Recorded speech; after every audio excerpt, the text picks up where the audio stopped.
Only an hour late. Yeah, me. Yes, I know. But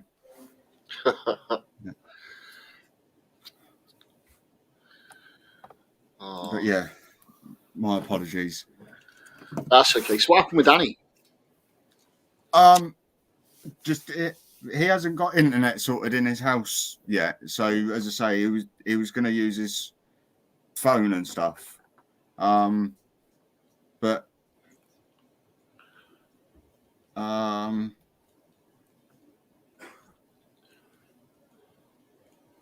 he just basically said that he didn't want to sort of like flake in and out and like then all of a sudden just disappear and Yeah, not come back.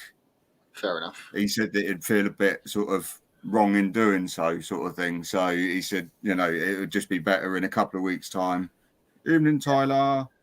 Hey, Tyler, how you doing? Yeah, once obviously all his internet's all in place and then obviously he's got his Kickstarter happening, isn't he? Literally in like what, Yeah, tomorrow, I think. yeah, it goes live tomorrow, doesn't it? Yeah. Officially. Have you jumped on the bandwagon with this one straight away? I'm thinking about it. Yeah, I say I'm thinking about it, but to be fair, I've jumped on the bandwagon with everyone who's done on there so far, and I feel like I want to get the set. I want to keep the set, you know. I know. I mean, I am missing cards, obviously, from it, but I Oh picked yeah, up a few more when I was at the show and stuff. So, oh yeah. I'm missing a few bits and pieces from like the whole collection, but yeah, I've jumped I've like, jumped I've jumped into the Kickstarter like campaign every time he's done it now. So like the past couple of times. So I feel like I'd like to keep doing that because I was a big supporter when he first announced it, and they've just I think they're fantastic. yeah, I'm now starting to get to the stage where I am actually going to get some of my sleeves out and start putting them on the enclosures that I've got as adults. So Nice, happy I'm now days. starting to be able to get to that stage. It's almost like you just want to collect all the tarantulas that are in it as well, just so that you can just. Well, that's kind of what we did when I got the first lot. One of the things that we did to try and like decide what the next ones that we purposely went out and bought was get the kids to like randomly select cards out of the bunch to see if it was ones we had or didn't have, and then use that as a right. Well, that's made our mind up. Then we can, just go and look for those ones for now. So it's a good shout. There's lots of fun things you can do with them. Yeah, People that's it. would use them for feeding challenges and all sorts of stuff. Yeah, I'm all good here, thanks, Tyler. How are you? Yeah, I mean, I'm pretty good. So obviously, I've just been sort of rushing around everywhere. I've sent you over a sneak peek, Wayne, of. Yeah, I just saw that come through. I haven't actually looked at it yet. Ah, and this is what you've been doing tonight, yeah? Yeah. Yeah, it's only, I believe it only is going to be sort of a temporary thing till I can get a few other bits and pieces in and sort of get it sorted, I think. But then I don't know, I might move it up to the next size up tank yet, Okay, so that I can actually sort of almost make it its forever home. okay. And That's then I will be able to do everything that I want to do with it. yeah. Ah, hey guys, how you doing? Oh, good evening. Or good afternoon, should I say to you guys? Sorry. Yeah. Yeah. Although, I mean, I got this, Oh, and I don't know what it is. maybe you best give Lee a message and say, dude, what's this? Yeah, maybe I should actually open it and find. Should I? I've looked at it and it just looks like dirt, and I've not even opened it. There could actually even be something inside of it. I've just done the whole video and everything. Just one random pot you've left off to one side. Hey, how you doing? It's a jar of dirt. Yeah. I got a jar of dirt. Well, it looks like it, yeah. Yeah, creature crate. Yeah. That's right. Lee might pop on in a bit. You can ask him then. Oh. So yeah, if anyone else has got a creature crate this month, then they'll know what I've received, possibly. Yeah. If they've received the same thing. So I won't say who, but like, you remember the last stream, you know, Amy gifted me that stuff. Yeah. So I got something from Unseen Universe. There's a video coming out for that very shortly. But the other part of that, I've decided that, you know what, in the spirit of paying things forward, I've gifted that to someone else. So I'm waiting to see if anything comes back from that. I've done it completely anonymously as well. So we'll see what happens. But interested to see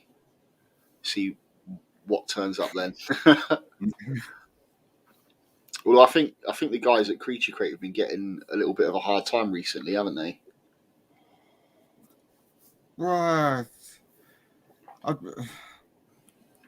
think the problem is, no matter who you are and what you do, whether or not you're a big shop or just a small individual thing, you're always going to get some hate at some point in time. Yeah. Unfortunately, it does come with the territory of selling stuff. Yeah. You know, you might always end up with one unhappy one, but then, Yeah. and unfortunately, generally, it's that one unhappy one that then starts that sort of convoy of people.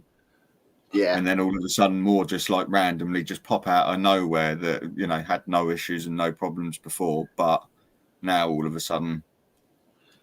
Yeah.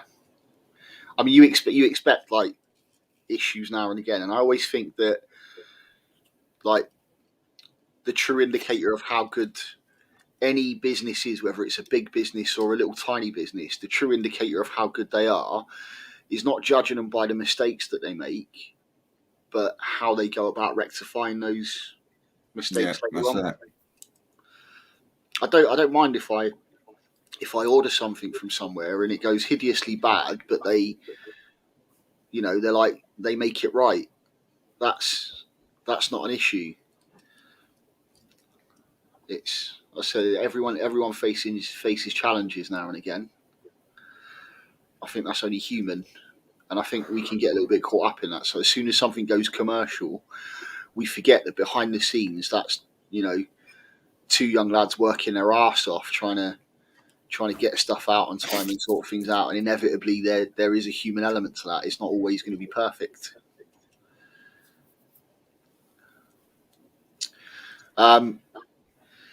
Everything just caught up with everyone this evening, Diana.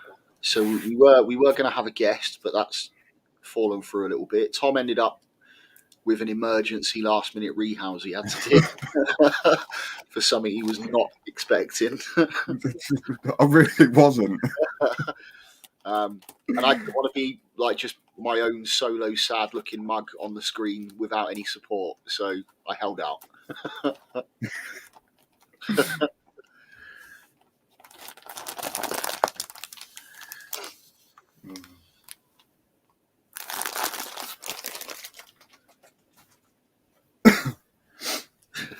Well, no, look, yay, little sweeties. You know, all comes with the Creature Crate. Yeah, gotta love your little jelly sweets. Yeah, I don't care about anything else. I've got a jelly sweet. That's fine.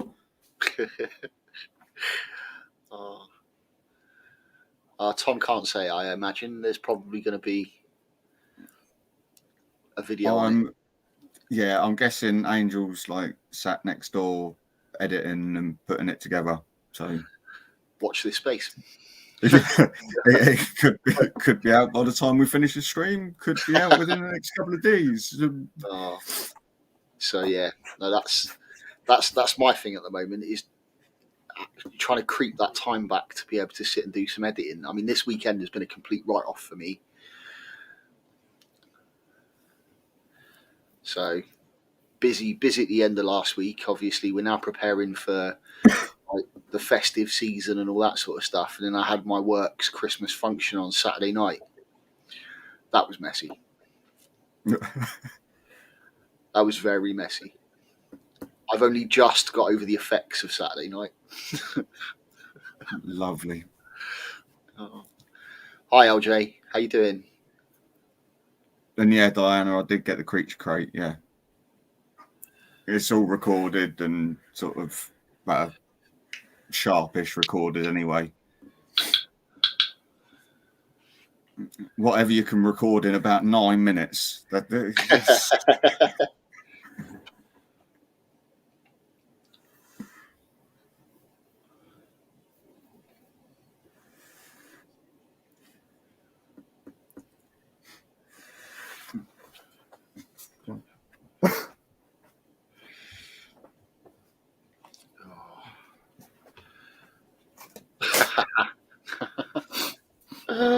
Oh, LJ, I mean, truthfully, I've just found out that he's coming to stay with us for Christmas. So, but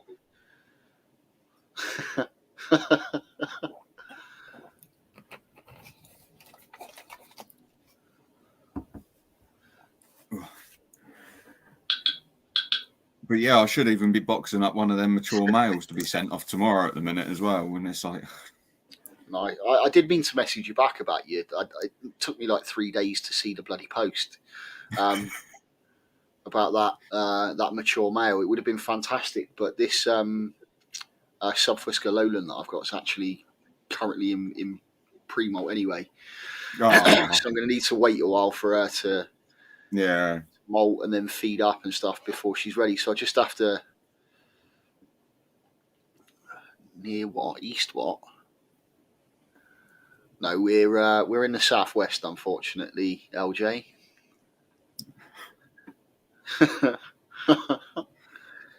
LJ might have a little bit of a sweet spot for my stepson.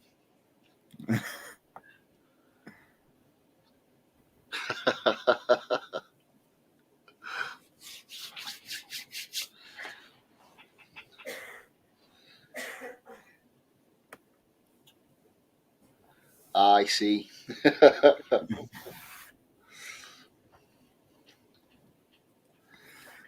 Huh.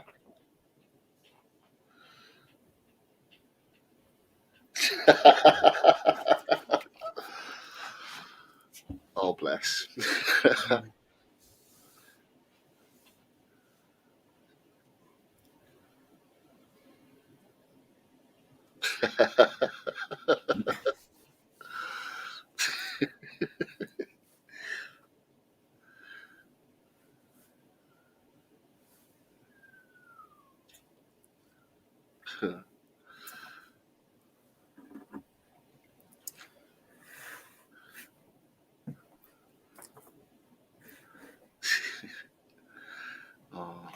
So yeah, although I've got this week to get out of the way. I've got my regiment's kids' Christmas party, which I'm finishing organising this week and putting on for Saturday, and then that's pretty much me with just like a half a week of last minute tying things down before I go on much needed Christmas leave for 3 whole weeks. Lucky. Well, in some ways, I suppose. Yeah. Oh. What are you up to on Saturday? Saturday, nothing this week. Okay. Fancy taking a drive? Possibly. Well, I'm like bending over backwards to organise this kids' Christmas party. I've got like a Santa's grotto, gifts for the kids, and all that sort of stuff. So if you wanted to bring your little one down, you're more than welcome. What sort of time? It's 2 till 4 in the afternoon. because I think Angel's got some friends coming over Saturday about 1 o'clock ish to do some exchanging of presents. Okay. But I'm not sure. Well, if you find yourself at a loose end, I think we're only about 40 minutes away from you anyway. Yeah, so, that's it. you know, if you want to get out for a bit, you get the little one into a Santa's grotto a little bit early, get some photographs with Mummy, Daddy, and Santa. Yeah, well, I'll speak to her obviously after the live stream and Yeah, give us a see what shout. she Let us says. know. I'll make sure Sorry, there's a ticket. something's all If you're up for it, I'll make sure there's a ticket available for you. But it's my event. I've organised it.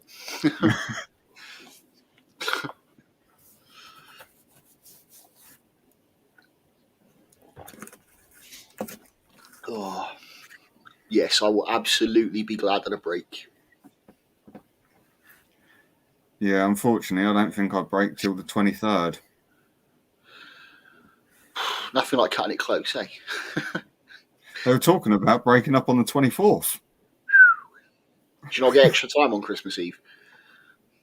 No, because it's a standard. You know, it's a standard day basically. Isn't it? Technically, yeah. So yeah, you know, it's just another day. Yeah. But then we do get obviously like I think it's the Monday and Tuesday off in the new year, isn't it? Because it's sort of New Year's Day and bank holiday and stuff. Yeah. So I think we're getting Monday and Tuesday off in the new year. Yeah.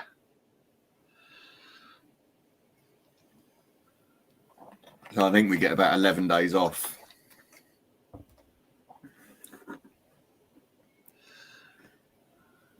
I think I've got 3 weeks off. So off from the 10th. I'm back in on the 27th. That'll do me. Can hear the workshop calling from here. The metal grinding away, just yeah. Well, so far I've done a few projects and stuff out there, and I've like recorded a few bits and bobs. I've got a couple of videos that are in the process of being edited, but it's a bit different doing the stuff in the workshop, and that is very different style of videoing to the stuff that we do in the animal room. Because the stuff we do here is relatively quick and simple. Out there, you kind of got to record the whole process, which is usually 6, 7, 8 hours worth of footage, and then trim that down into a 15 to 20 minute video. So scrolling through it takes a while. yeah, and then deciding which bits you want to cut and deciding whether is the sound okay. No, I'll get rid of the sound off that bit. No, I'll have to have music on that bit. What music am I going to use? I just had a copyright hit on one of my videos on Instagram, on YouTube. And funny enough, it was the weird backing track that I kind of built myself for the Halloween enclosure build video. Really? Yeah. There was a section of that I got off of a royalties free download music site, but it actually turns out that it's part of a different, like a clip from a different track that's not actually royalties free. So it managed to detect that tiny little like 12-second clip and bagged me for a copyright infringement. I mean, it doesn't affect me because obviously I'm not monetized on YouTube or anything like that. So it just tells me that, you know, if I was monetized, I wouldn't be able to get monetized on that video, and that any revenue that video made would go to the owners of the copyright. Oh dear! You go and lay down. So I've got a few more subscribers to go yet. Yeah, I think I'm still about 800 off of that. So. So what is it? You earn your first 25 pence off of YouTube when you hit 1,000 subscribers. About that, I think. Yeah, it's nice they've added the community tab into it now, so you've got the community engagement once you hit 500. That was different before. So that'll be my next milestone now. But at the rate we're going, I might hit it for next Christmas. Be closer than me then. Oh, excuse me. My tea is really repeating on me now. It's too early for that question. We'll save it because I had an interesting one tonight.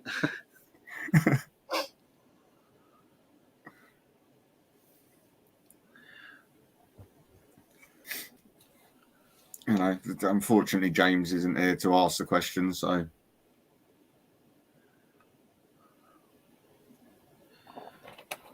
Speaking of post, Tyler, I had an envelope turn up last week. It looks very Christmas cardy, so I haven't opened it just yet. I recognise the handwriting, but I think the envelope rattles slightly. Sounds like there might be some glitter in there. It's not leaking anywhere like Tom's one was last year. Yeah, you're safe. That one hasn't been sent yet. No, yet. Oh. No, I think I'd have to hand deliver this next one if it comes to it, you know. It wrapped in cling film, yeah?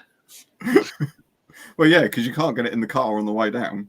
That's like that. That don't look suspicious at all, does it?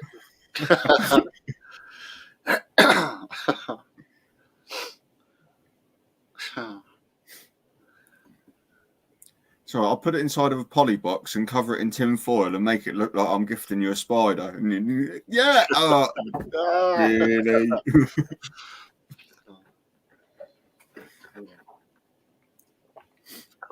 Or just fill a Jack in a box with some. Oh, don't.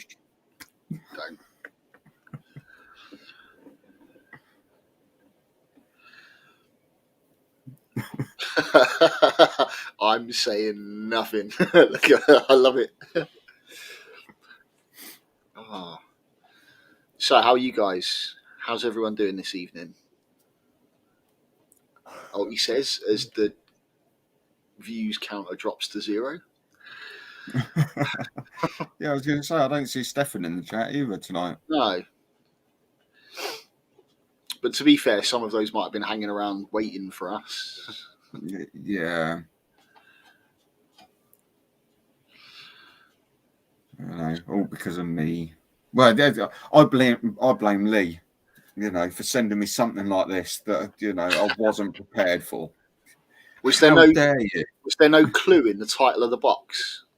Because like I don't know, the names of the boxes, like for each month and stuff, usually gives you sort of a hint as to what might be in it. I don't know. Literally, all I saw was Lee posted on Facebook saying, "Is everyone ready for their creature crates to turn up? You know, November's going to be great and blah, blah, blah. You know, there's going to be a Black Friday discount on it and stuff." And I was like, okay. I messaged Lee and I was like, "Look, you know, I think I need to get on one of these. How do I do it?" He was like, "Well, this is how much it's going to cost." I said, "Yeah, all right then. There's the money. Send it to me." That was it. I didn't look at anything, didn't look to see what the box was called, didn't ask anything, did it, you know. And he was like, "I can do you one with no inverts if you want," and stuff like that. I was like, "No, why would I want that? You know, what's the fun? It's the point in a creature crate with no creatures." Exactly. So yeah, it was just as simple as that. I just literally messaged him saying, "Look, I need one. Send me one. Here's the money. Take it." Yeah. I was very like unprepared for anything. I mean, maybe some, you know, millipedes or some woodlice or something. I could have coped with that. That would have been fine. I could have potted them up, and you know, it would be done. But this thing, no, it's not quite as simple as just chucking some dirt in a thing. And I mean, don't get me wrong, I probably could have gone a bit simpler than what I have done. But in all honesty, it is quite a simple setup that I've done for it. Yeah. So, I mean, I've just got to try and dig out a heat mat in a bit to put on it. But, yeah. Yeah, these.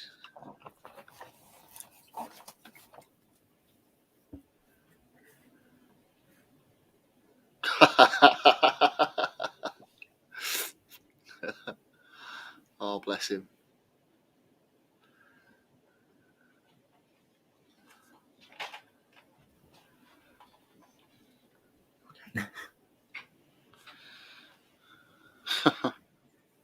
Thought you was being sneaky.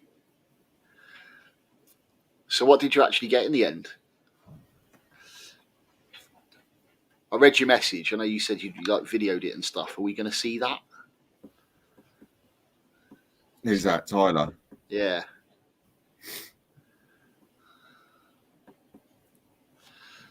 Yeah. It's like it's her first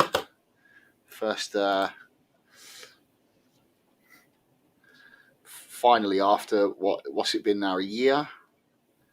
trying to convince him. And now it's happened.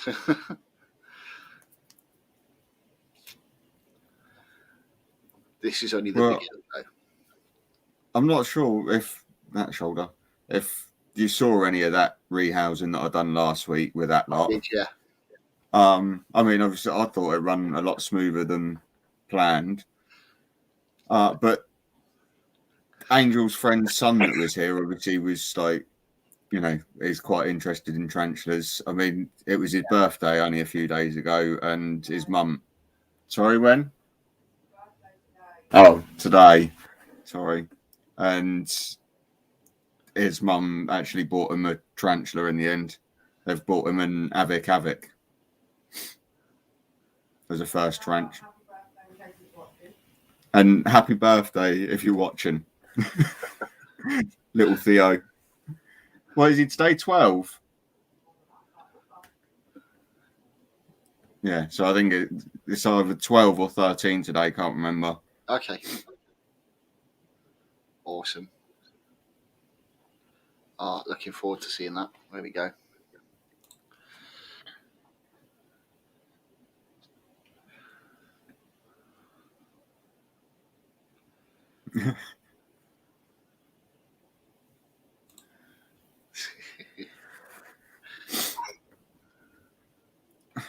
If you had wanted an Aminia, then you could have just paid postage and I would have shipped you one.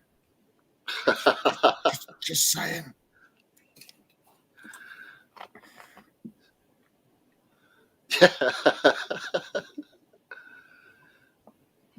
See, that's the first step. See, that right there. That's the first step.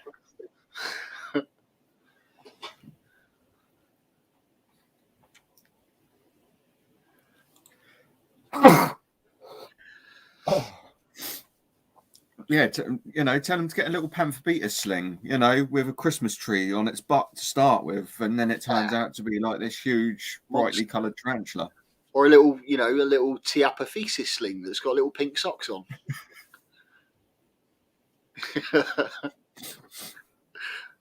Oh.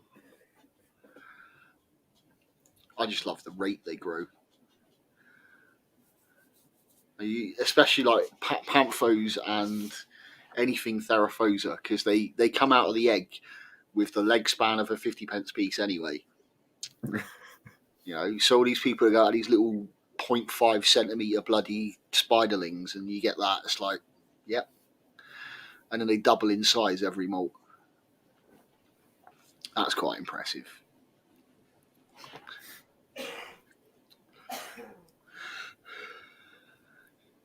Yeah, I found that with my Machala, I think. I put it in something and it literally molted twice, and all of a sudden it's like, but you were like this big. Yeah. Yeah, I've done that with a little juvenile female Panthobetus Ultramarines. Yeah.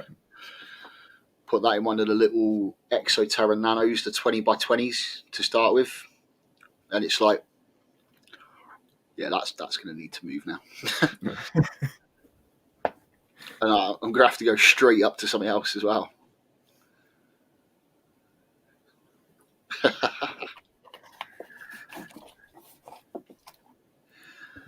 Oh, Just give me 1 sec. yeah, no worries, dude.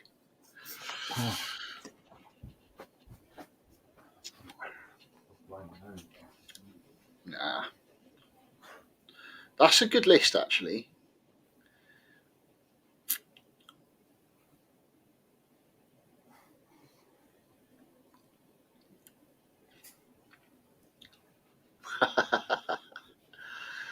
Oh.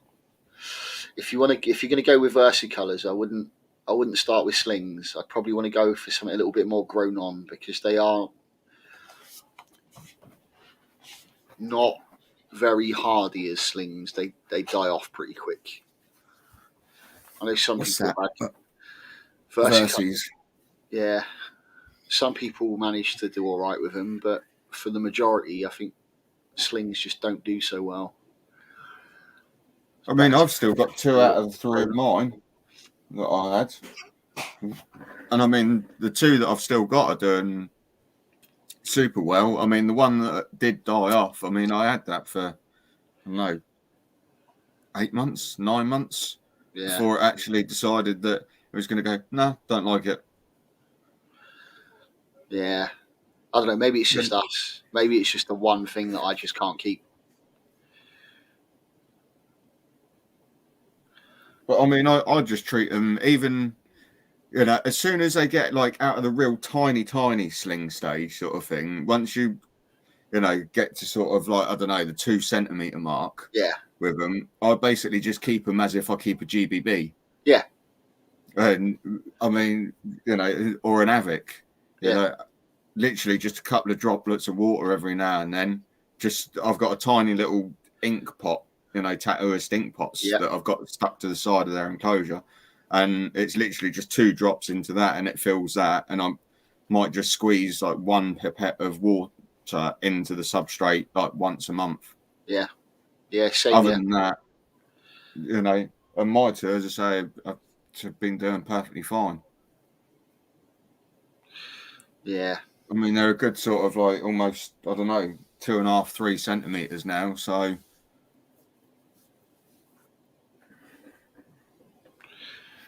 yeah.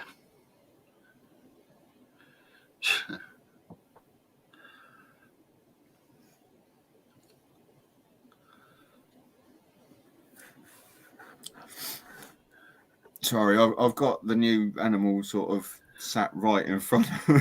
I'm not sure where I want to put it yet. So it's sort of sat right there. So having a wander, catching your eye.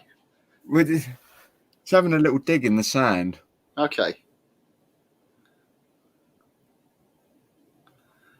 So I don't quite know. I hope that I've set it up right. That's, you know. I mean, I sort of set it up after watching like 2 videos on YouTube, and I was like, right, I've got this. No, I don't. No idea what I'm doing. What is this thing?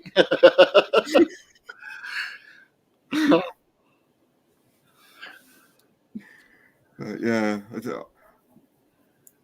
At the minute, I mean, don't get me wrong. Obviously, generally, whenever you get a new animal, it generally just sort of like huddles in one little spot, doesn't it? And just sort of sits there. And I mean, that's what it's doing. All I want it to do is just like roam around and just explore a little bit. It's like, come on. He'll do that once it gets over the shock of like going through Royal Mail. Like, yeah. Still sat there at the moment, a bit like, what just happened to me? And then it will trash all the nice enclosure that you've made for it, and everything always does, doesn't it? Yeah. No matter what you do, yeah, whatever animal you've got, it's always like, no, I want to rearrange. and Yeah. you can't stop me. So actually saying that, so the you know the big tropical enclosure that I did for the Thai beauty snake. Yeah. So finally got that with all the plants embedded in and settled and sorted, and got the light stable and right and everything else, and it's all good to go. So we rehomed her into there for a little while, and the difference in personality in her since we put her into a new enclosure is phenomenal. She clearly loves her new environment. Now she's like, it's a little bit more naturalistic for her and that sort of stuff. And she's like, yeah, chilled out a little bit more now. I know what's in the pot as well. She found it. No, Lee just messaged back. Yeah, Steph mentioned up there earlier on what it's meant to be. Yeah, I thought it might have been, but so what do I do with them? Are they still grubs? I imagine so. Yeah. You basically just I would keep that like that, put it inside another enclosure because it will cocoon itself, and then when it's ready to hatch out, make sure you got some sticks and some fruit, and that's pretty much it. You'll know one day because you'll look in there and there'll be beetles instead of eggs. I mean, would it be all right in the bottom of my crested gecko tank? I would imagine so. I mean, that's the only tank that I can think that I could put it into that they're probably not going to get eaten. Yeah. So I used to keep them communally with like wood lice and stick insects and stuff. I mean, I have a spare 12 by 12 by 18 that I'm not doing anything with, I suppose. Okay.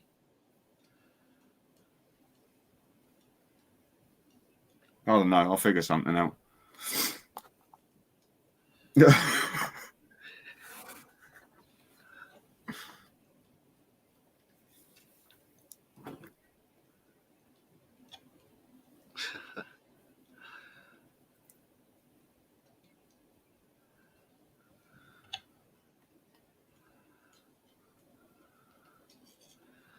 Well, apparently they're the really colourful ones. So, like the metallic-y, shiny, greeny ones. All right. So, rather than your standard, like sun beetle type fruit beetles and stuff, Pachnoders. I like feeding the Pachnoder grubs to the monitor lizard. It's funny. Well, he recognises crickets, he recognises locusts, he recognises roaches, but you go in there with a big wriggling Pachnoder grub and he's looking at it like, what the hell is that? He gets like super pissed off with it, tail whips it a few times, but then if you're in there, eventually he'll go back. But instead of like with everything else where they just sort of like munch on it until they swallow it whole, he keeps biting down on these and smashing them into the floor and tries to pop them first.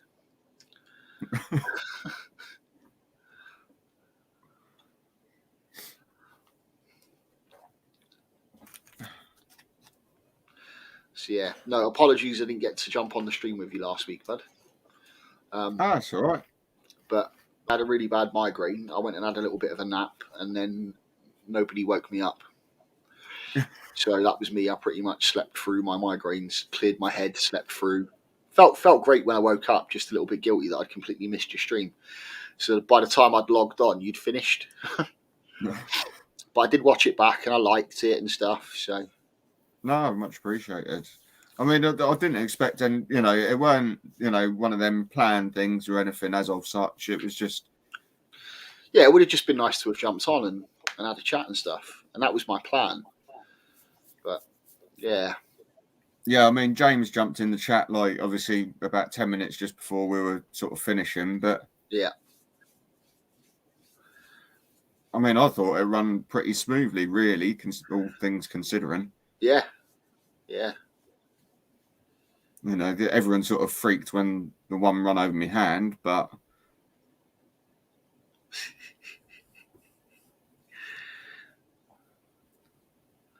it's. I think with things like that, it's overcoming that initial instinct to jerk your hands away. yeah. I made that But it's, mistake. I mean, it weren't, you know, I had it in the cup and it decided that it was going to run around the cup, and I was like, drop the cup with it on, or just let it sort of do its thing and run back down the glass. As long as it doesn't head up the sleeve, it's fine. Yeah.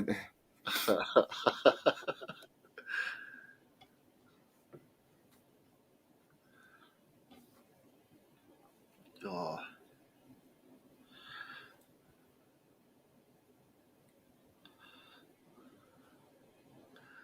So, what you got on your Christmas list? Believe it or not, I've not really asked for anything, or I'm not. All I'm doing at the minute now is just sort of collecting up some mails for stuff. I mean, obviously, I had the male Grammostola Polcropes come the other week. Yeah. She's now been paired 3 times. Oh, nice. My Balfury has now been paired 3 times, and I left them communally for, I don't know, about 3 hours, something like that, and caught her literally on the roof, upside down, front legs up in the air, just. And he wasn't even anywhere in sight. He was over the other side of the enclosure. So I'm assuming something must have happened at that point in time. Yeah.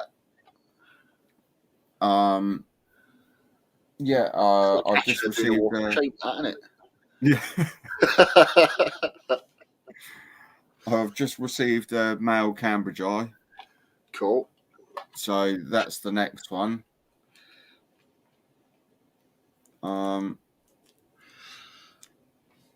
Just speaking with Dave about a Tigra Rosselli male. Roger. So then that would be the 4th one. And then obviously the Agem pair turn up the other week, but obviously they're a little bit off of breeding yet. Yeah.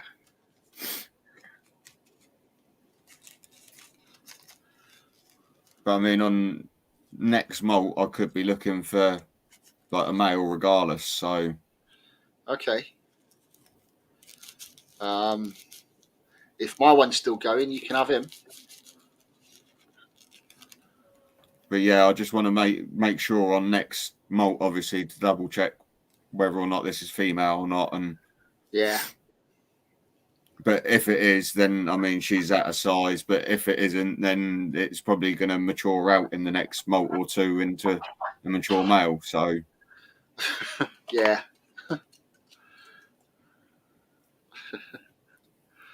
Yeah, I'm waiting. So I've got 2 female regalis. I've got this one here.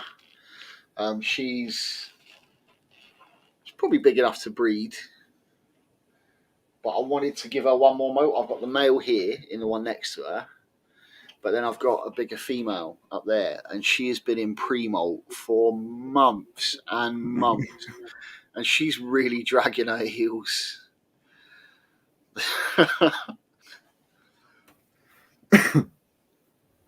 She's like really dragging her heels. It's doing my head in.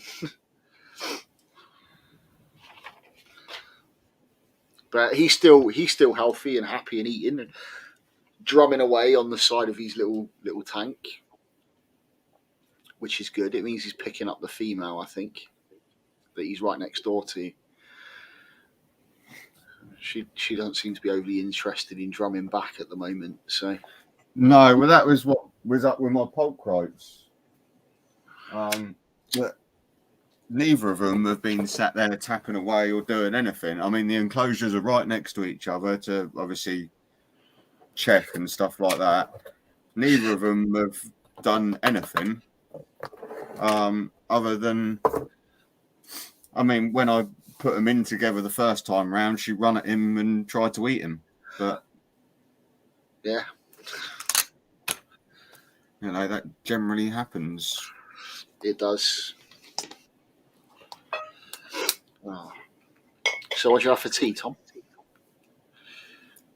Well, I had chicken jalfrezi, Bombay potatoes, and onion bhajis. Nice. Home cooked or takeaway? Just minute microwave meal. Ah, But it was actually pretty reasonable jalfrezi, to be honest. I Yeah. wasn't expecting too much from it, but when I started eating it, I was like, actually, for a ready meal, it's not that bad. Oh. So come on then.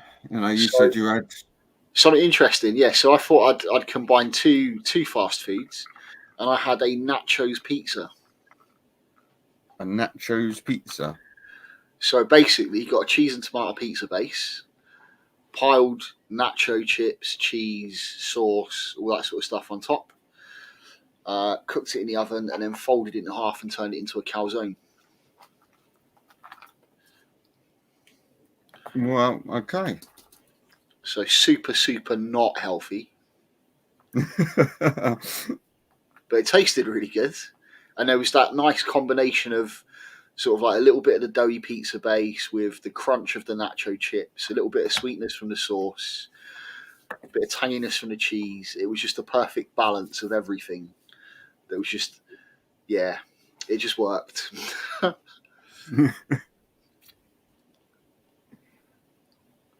So no idea what possessed me to do that. It just seemed like a good idea.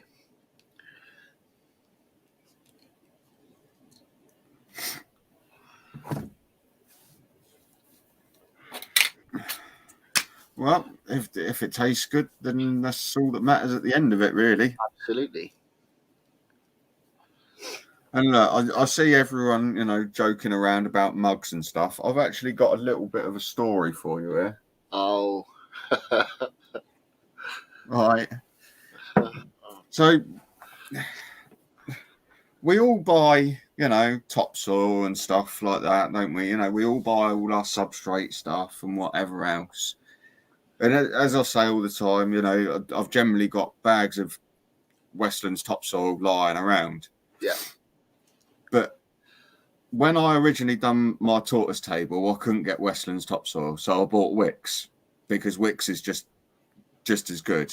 Yeah. So I thought, you know, so I can't remember what enclosure it was that I was. Oh, that was it. I think I was doing the female Agens enclosure, and so I bring the bag of topsoil in, Wicks topsoil, start tipping away. Right. I expect to find some stones and bits and pieces like that in, but No way. honestly, I'm not joking, yeah. A full mug literally fell out of it into the enclosure.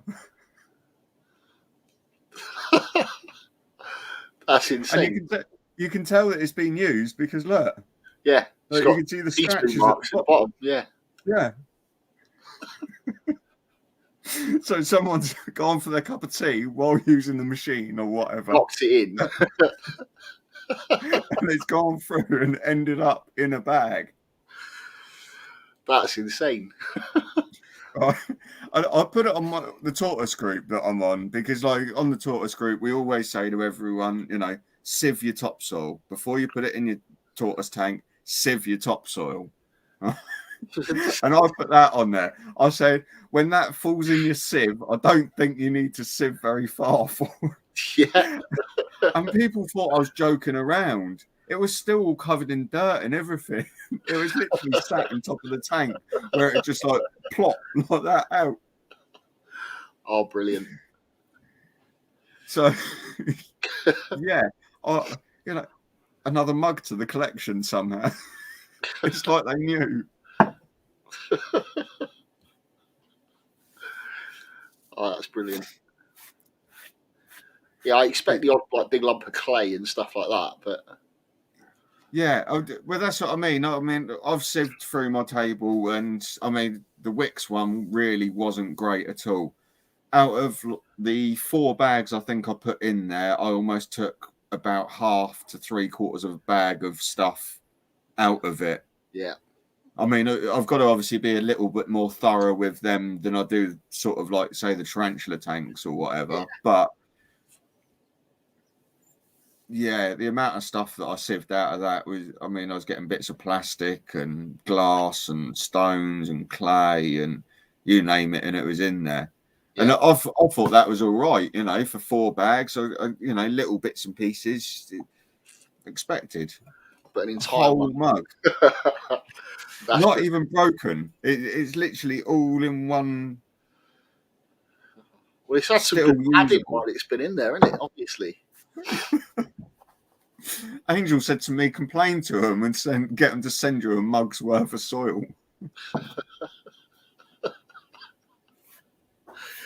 It's displaced my volume. I want the soil the mug's displaced it by. Yeah. Like one, I don't know, 50 grams or whatever. I don't know. Send me a handful. Oh.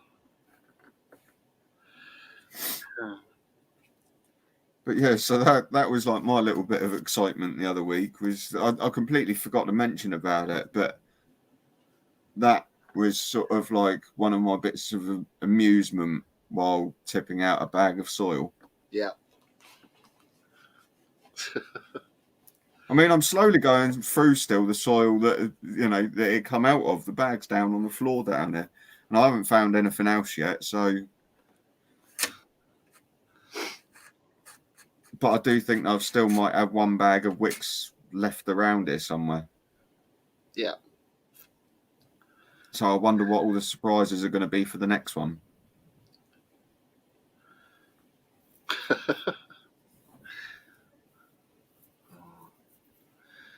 Yeah, no, I've got, what have I got now?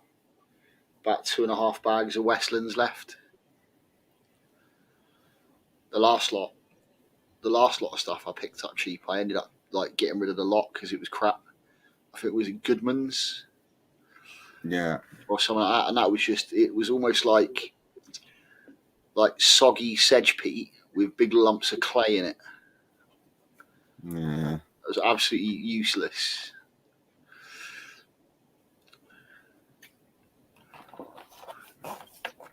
No, well, as I say, I mean, I quite like Westlands anyway. Yeah. I mean, I've never really had any sort of bad issues with it. No, it's good stuff. It's all separated. It's not too clumped up. It's got a good quantity of sand in it. Yeah, it's absolutely perfect for like redoing enclosures and stuff. I usually mix a bit of extra stuff into it. Oh yeah. I usually mix in a little bit of coir and a little bit of like peat moss and stuff like that. But yeah, it's absolutely fine. I've never had any dramas with Westlands topsoil. Yeah, I like to use it in a mix. I don't like to use just pure topsoil, only purely because of how heavy it is. Yeah. Yeah, that's where the coir does help. It does help to reduce the weight a bit, doesn't it? Yeah. But then, like I say, now I'm slowly starting to move over to like an ABG mix with like rotting wood and leaf litter and all that sort of stuff in it as well. So it's a nice airy sort of substrate, like the one that's in the Balf tank over here. Yeah. I mean, that's just literally, I mean, you can see all the air pockets in it and stuff like that. So yeah. I mean, they are going to be able to make tunnels in it, but they'll obviously have to web stuff up so that it doesn't collapse. Yeah. Yeah. But then they generally do that anyway, don't they? So yeah. And that's what I always found funny with people was it was like, oh well, you know, how's a tarantula ever going to make a tunnel in that like bone dry substrate? And it's like, well, they web it. Well, no, they don't. No, you know, they just burrow down, and it's all just going to. No, it's not. No, it's not. Yeah, I remember back in the days when people used to keep tarantulas on plain vermiculite, and they managed to make burrows then. It's not ideal for them. No. But yeah, once upon a time, that was what they used to recommend.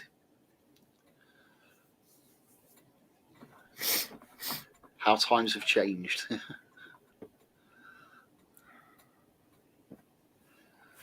But then truthfully, you know, when you go and buy it from a non-reptile shop generally, you know, that's just all of a sudden started branching out into tarantulas, say like what is it? Petco or whatever over in America. Yeah. You know, they're still with sponges and water bowls and all this sort of stuff. And I mean, I saw someone actually put a post earlier where, you know, how true it is, I don't know, but basically the guy went in and was buying some feeders for his tarantulas, blah blah blah. Was speaking to one of the guys there that worked there, and you know, was saying like, you know, that he had apparently it was a Goliath salmon toad tarantula, Right. or pink toad tarantula, or whatever it, you know. And the guy sort of like said, you know, the question of, well, which Goliath is it? Is it, you know, like an LP, or is it actually, well, they're all Goliaths. This is what the guy's saying to him. And it's like, well, no, you know. And he's like, oh, well, this one's, you know, very handleable, you know. And apparently he was trying to get her out or something. And he actually ended up getting bit by this spider. And the guy ended up getting banned from Petco or whatever it was, you know, because he just started calling the guy a complete idiot and he didn't know his job and blah, blah, blah. And literally got thrown out the shop after the guy had been bitten by this spider. Because you could. So, but like I say, how true it is, I don't know. I mean, it could be, might not. Yeah, it wouldn't surprise me. Wouldn't surprise me. I've been in reptile shops where people have been asking questions about the tarantulas, and you just kind of overhear in the background like the conversations that they're having, and you're like, well, that's a load of bullshit.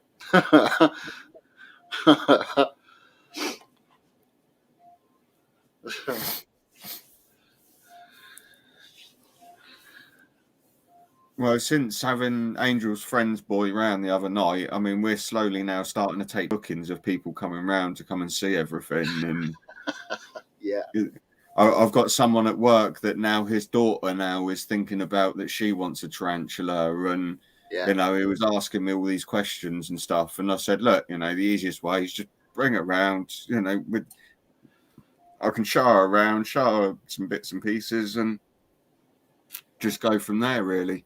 Yeah. Yeah. No, same here. We always get it.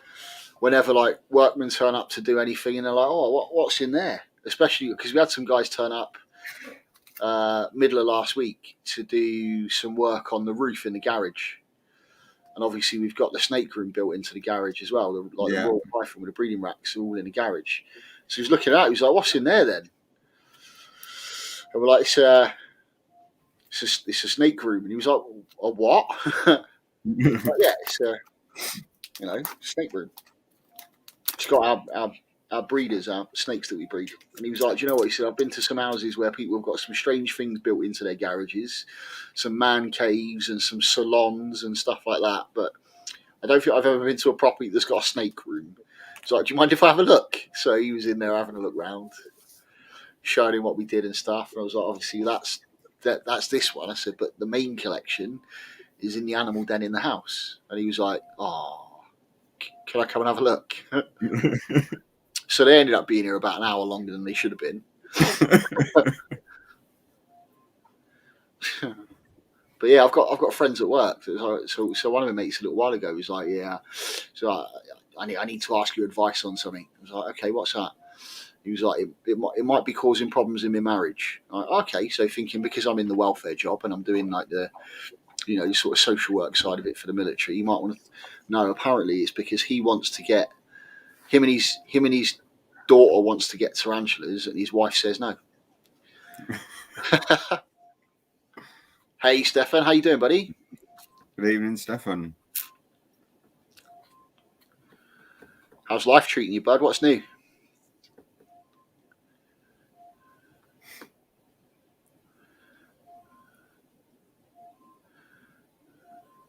Yeah, well, that's it. Oh, you get the people that are kind of interested and want to have a look round because they're not used to all that sort of stuff, or you get the other type that it's like, oh God, why, and then just sort of like scarper off.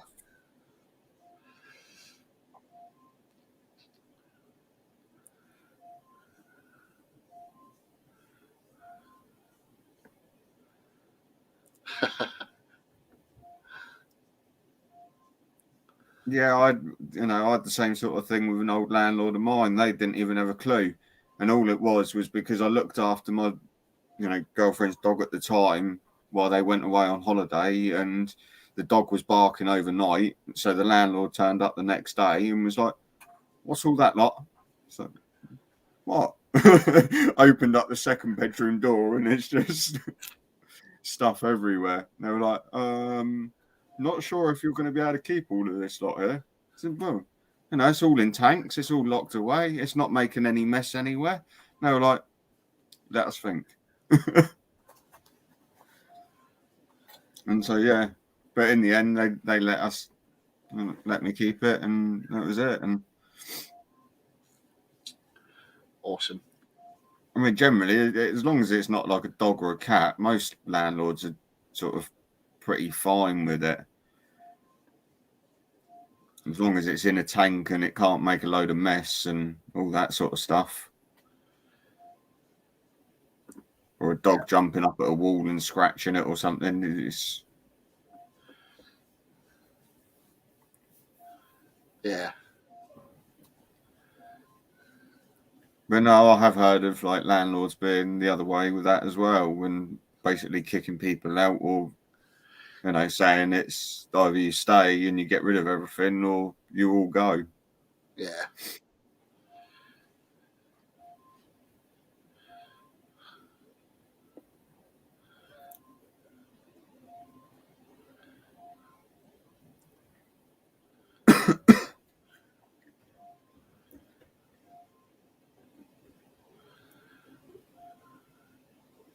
Oh, 2 seconds. I'm just going to go and get a refill.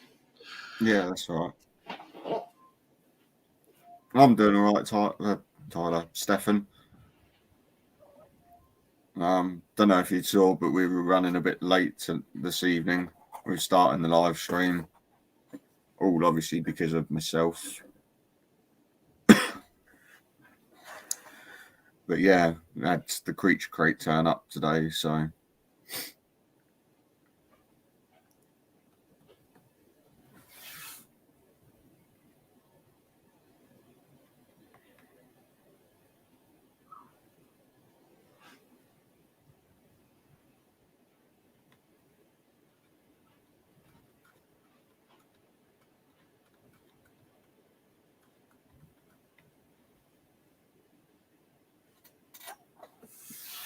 Yeah, that's it. When they find out you got one, you just sort of another year down the line or something, just squeeze another one in.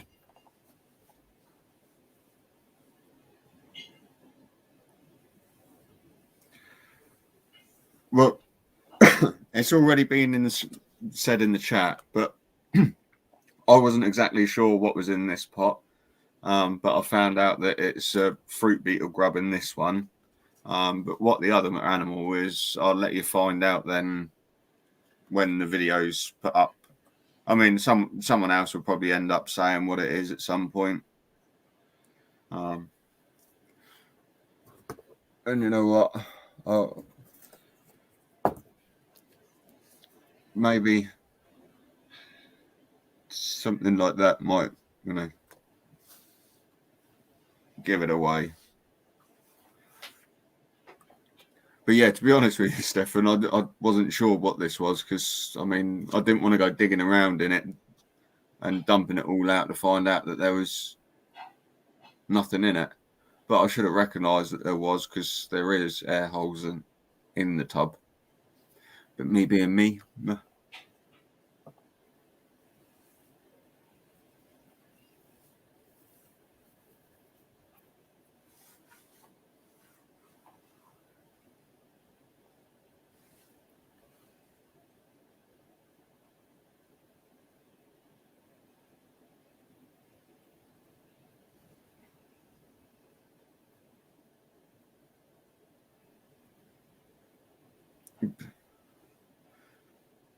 in some ways, I think that's kind of blackmailing your landlord. But if they want, a pup, then it works both ways.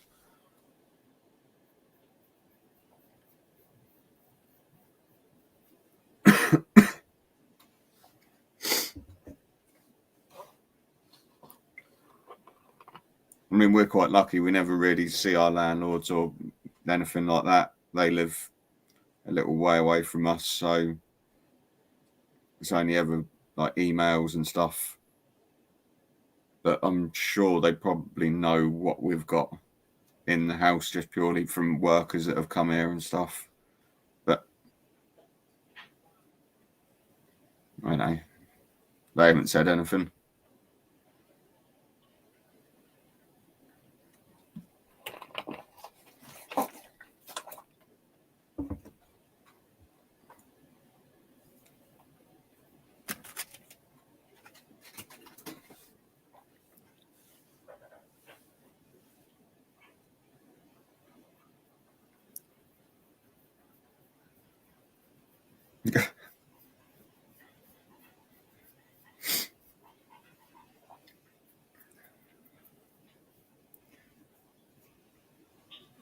As long as he doesn't expect the pup in like rent payment or something, then. Or maybe you can like make a deal with him that the pup comes and you get like 6 months free rent.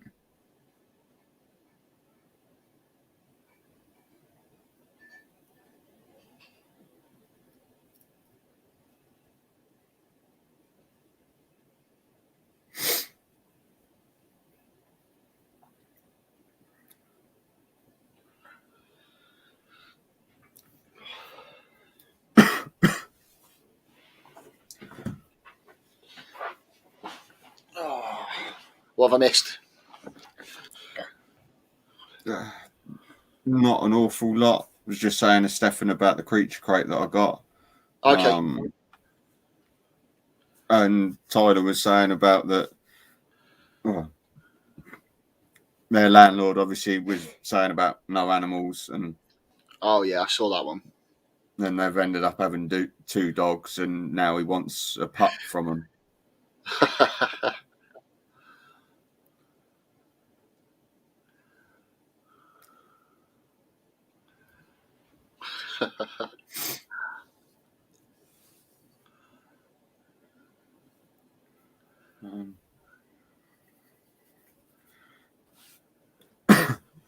Just give me a sec. I'll be back. Yeah, no worries.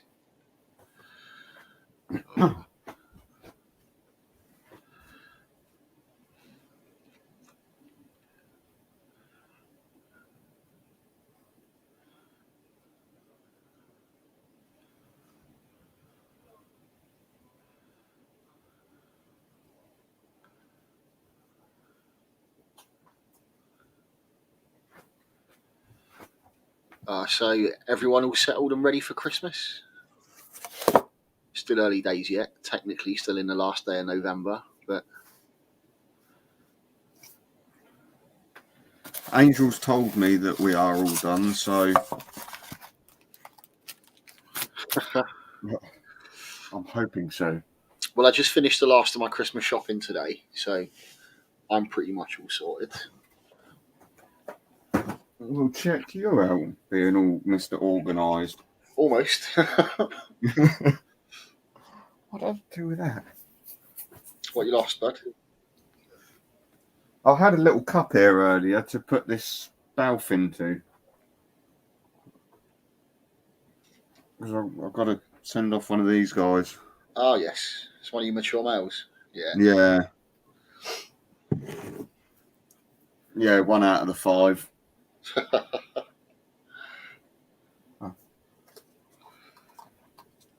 don't know though. I just kind of feel that he'd be a little bit cramped, but he's not really that big. No, you don't really want him to have too much room to move around in the post, though. No.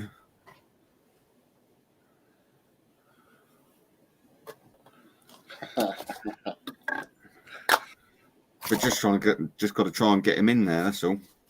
Mm.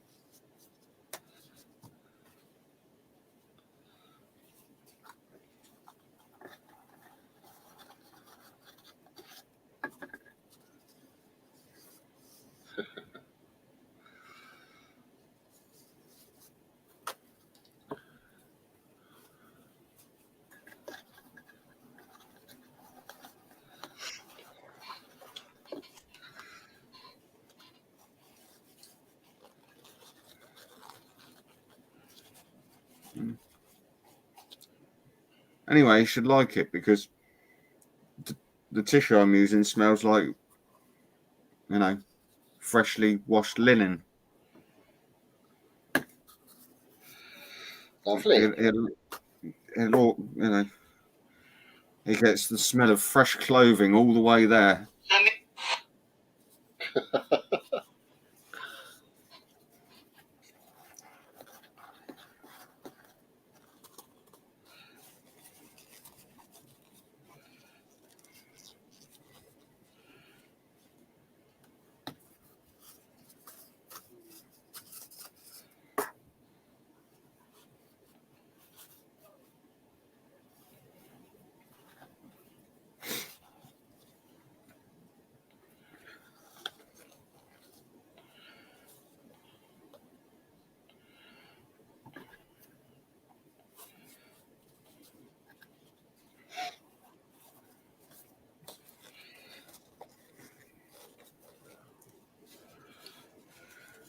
Yeah, well, like I say to you, when I messaged you about that Subfusca Lowland, I'm always on the lookout for other people as well. Whenever someone says that they're after something, or if I know that someone's got something, then I'll sort of tag them in stuff or throw it to them first. And Yeah.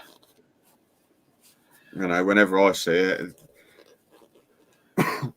I mean, sometimes I can see stuff literally straight away before anyone's commented, and it can be a bit on a plus for whoever I've tagged. Yeah. Well, if you come across any, so Chilobrachys huahinai, Males, yeah. Yeah, males. Chilobrachys fimbriatus. What else? What else? Oh, thank you. My wife's just got back from Tesco's. It's been a while since we did this.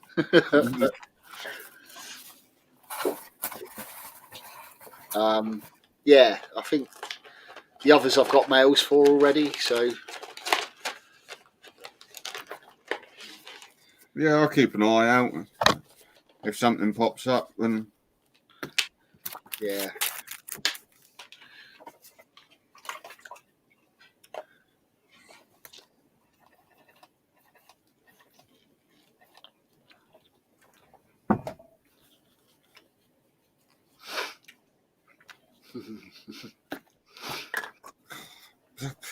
I thought there was enough on it. Hold on.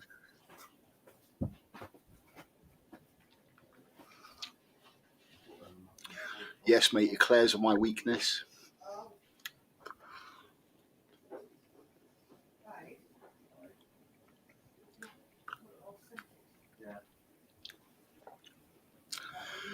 I don't know where James is tonight. He just said that he wasn't going to be able to make it, unfortunately. He did send his apologies in.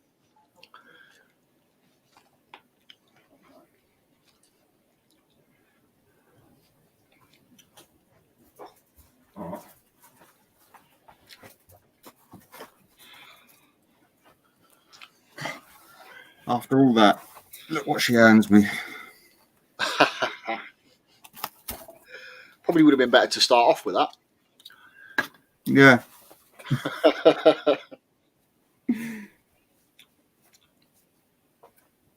Probably would have been. But never mind.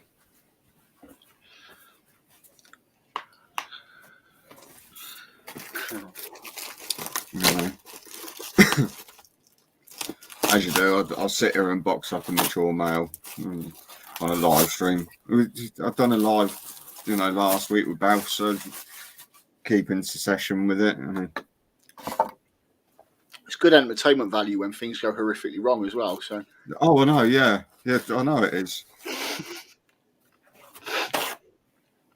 I mean, on my last pairing of my Balfs, he ended up literally underneath the table. I managed to cup him up in that. I managed to squeeze that between the 80-litre rub that I've got underneath, and sort of just there. and I just had to get an envelope over the top because that's all I could squeeze under there. That only just about covered it, and I thought, oh, this is going to just end up wrong, and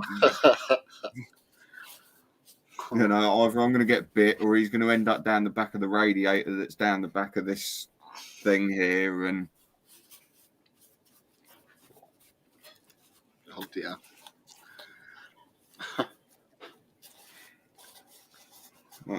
No, managed to get him back. He's back in his tub. Funny thing is, though, the first time round when I paired them, the female bolted out the enclosure, and then he took her hide. Oh, nice. So he evicted her and then squatted in her out. Well, done his business, kicked her out, and then said, "This is mine." Charming. And I had to chase her across the table. What a gentleman.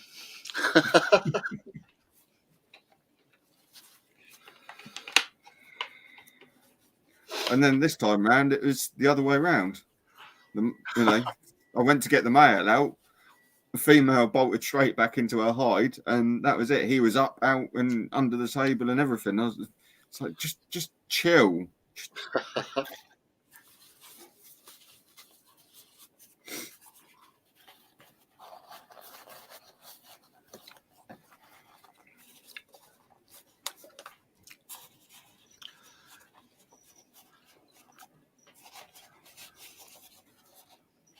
And Stefan, unfortunately, James can't make it this evening with us.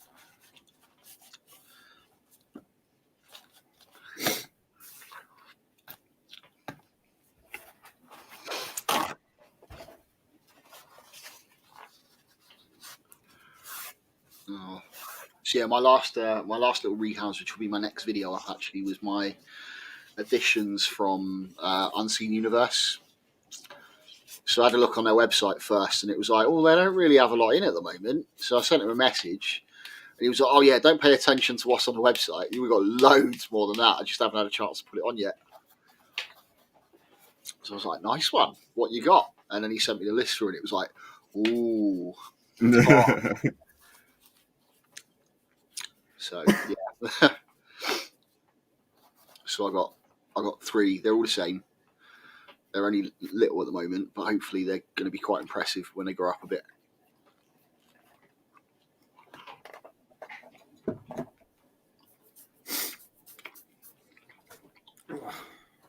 In fact, there's only 2 people in the stream, so I can say. So I've got, I like my true spiders and stuff. Yeah. So I've got 3 Macrosthenus Kingsley, Nice. which are Cameroon golden blue femered wandering spiders. Probably one of the largest species of wandering spiders out there. They're pretty epic. They sort of top out at about yay big leg span. They get to quite a good size. And they're stunning. Golden and purple in colour.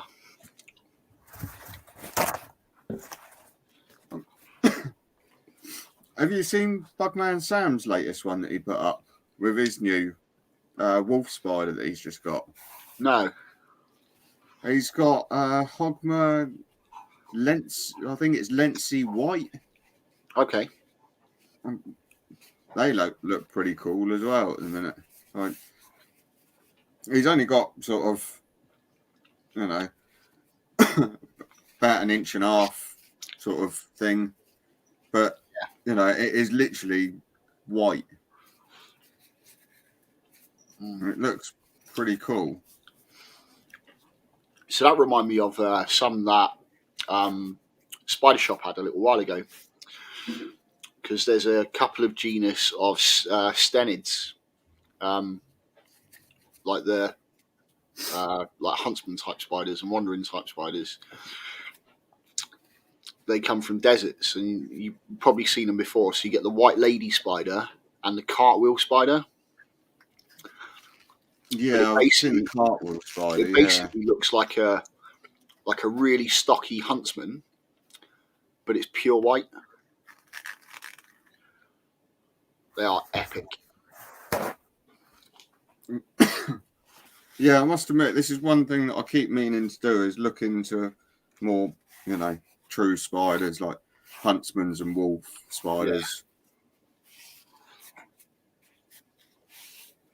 But I get so easily distracted with all the tarantulas that I could have, and it's like, yeah.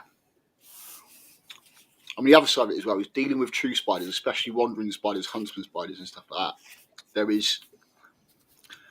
There's nothing in the tarantula world that comes close to that speed. No. So you really got to be on your toes with some of them. Yeah, I know. Anytime I've watched the Heteropoda David Bowie that I've got,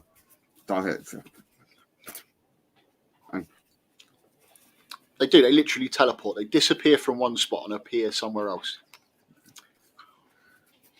I mean, I had it the other week. I was feeding it, and lo and behold,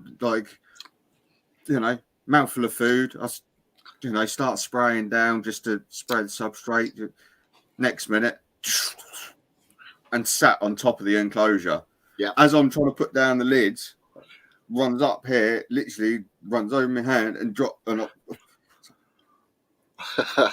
Yeah. Trying to catch.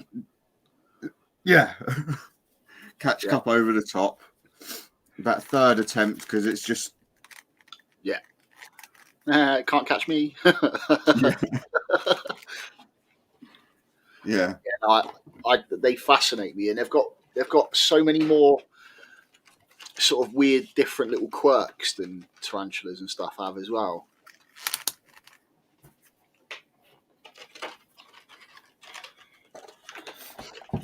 What is this? It's scientifically they referred to as like primitive and modern, didn't they?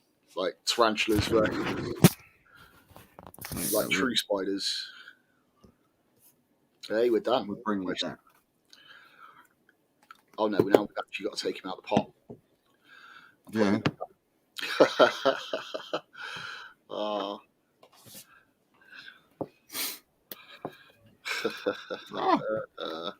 And now I'm just burying him instead.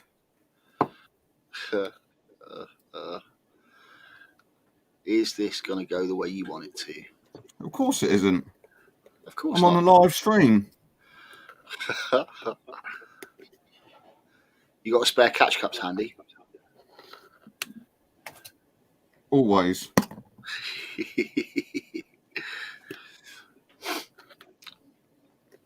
That's right. If things go horrifically wrong, mate, there's only a very small audience anyway. So, oh, look at that. That was far too easy.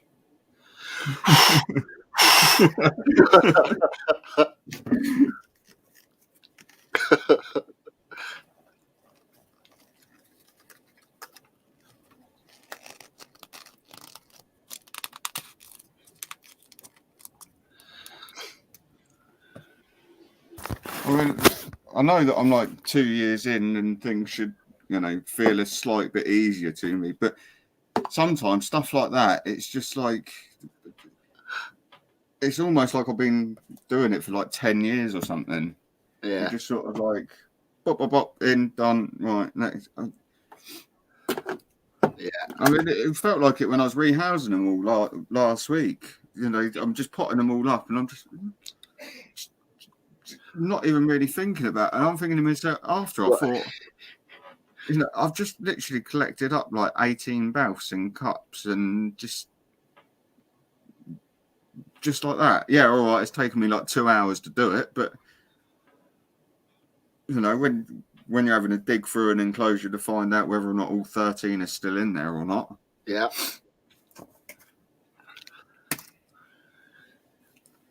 What was the total number in the end? I missed that.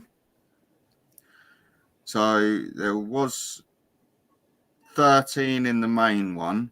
Yeah. I pulled 5 out of it and lost 1. So that obviously left me with whatever, 7, 6. I can't even do maths now. 7 out of that. And then there was another 5 in total. So it basically put me back up to a communal 13 that went back, obviously, into this.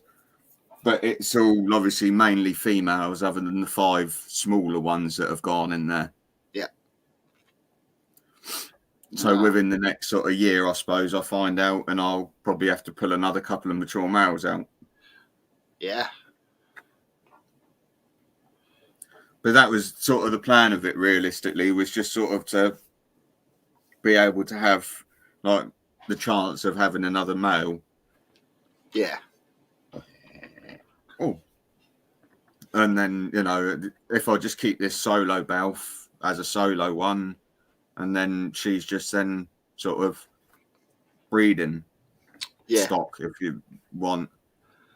Yeah.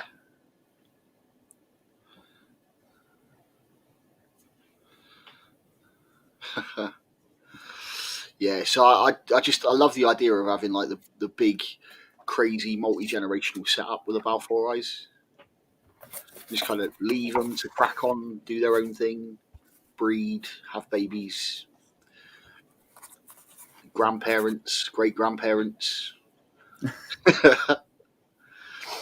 I mean, that's what I would like from this one, but I don't think. Well, I don't know. I mean, obviously, I've got a year now to sort of wonder about it. I mean, obviously, all the males that I've got were too big. Well, obviously, they were mature, and the females that I've got in there were only sort of, I don't know, around sort of 3 inch, 3.5 inch, maybe. Yeah. You know, most of them are slightly smaller than that. So, but I don't. Obviously, none of them are at breeding size, so I know that they're not going to breed with anything that's in there already. Yeah.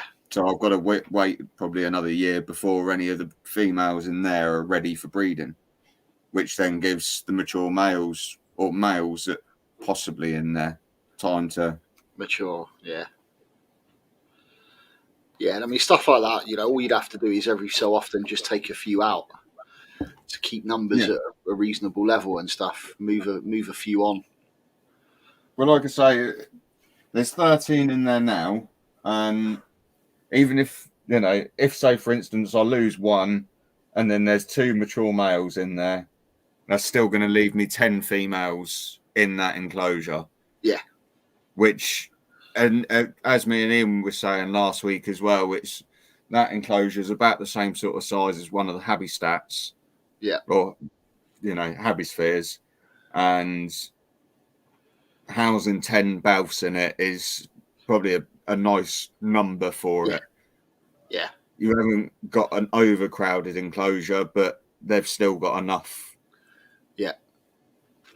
But they are still going to obviously sit on top of each other if, you know, if they're all in like that hide together. Yeah. But I mean, already so far, I've seen that the tube that I put all the way down, they've literally webbed the end of it up so you can't even see down the tunnel. So they've actually gone all the way down it and dug up the back of the enclosure. Okay. I haven't taken it off yet to actually have a look. Yeah. But I've sort of just leaving it there, just letting them all get settled. And I'm going to be feeding it sort of tomorrow probably as well. So I might take it down and have a look. You know, it'll be 8 days after they've all been put in there. So see how it goes.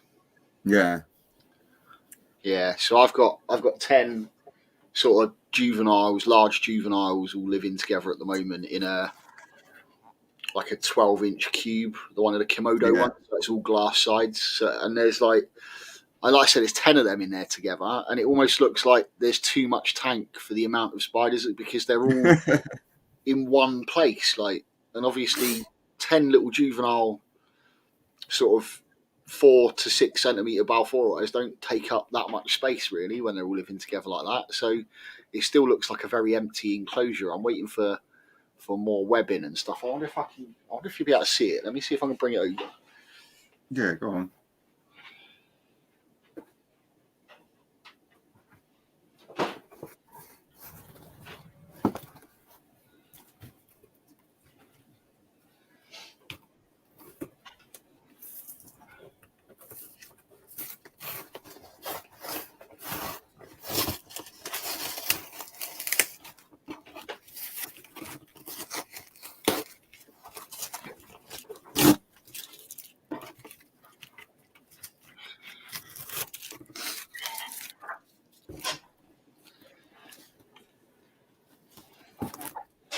All right, yeah.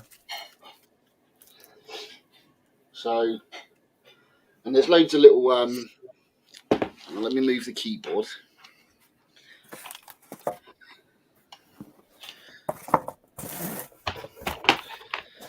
So there's loads of little tunnels and stuff.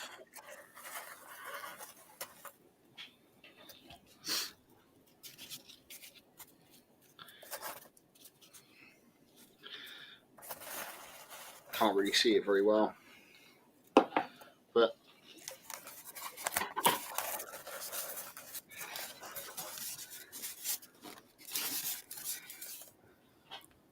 Yeah. I can see probably about half a dozen tunnels just yeah. there. And then there's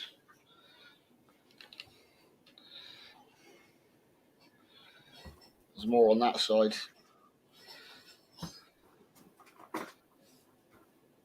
It's not great lighting. No.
Oh well, I'll have to finish taping them up after the stream. Can't find sellotape. Oh dear. Never mind. I'm sure it'll turn up. Yeah. So I've got I've got those 10, and I've got another 10, but they're much smaller, so I can't really put them in together yet. I think there's probably too much of a difference in size if they haven't been used to being around each other. I don't know. Did you see the like little itty ditty tiny one that went into there? It's literally only like I think it's no bigger than 2 centimeters, no bigger. Okay. And it's gone in there with what I believe to be juvie females, basically, at like 3.5 inches. Wow. Okay. Okay. So actually, you probably could get away with it. I'm not saying that there isn't a risk of it, but I mean, they've all been in their own separate communals, so they've all got that communal instinct. Yeah. And to be honest with you, with the size of that 1 to 2 centimeter thing that's gone into there, for them to try and find that's probably going to be near on impossible anyway. Yeah.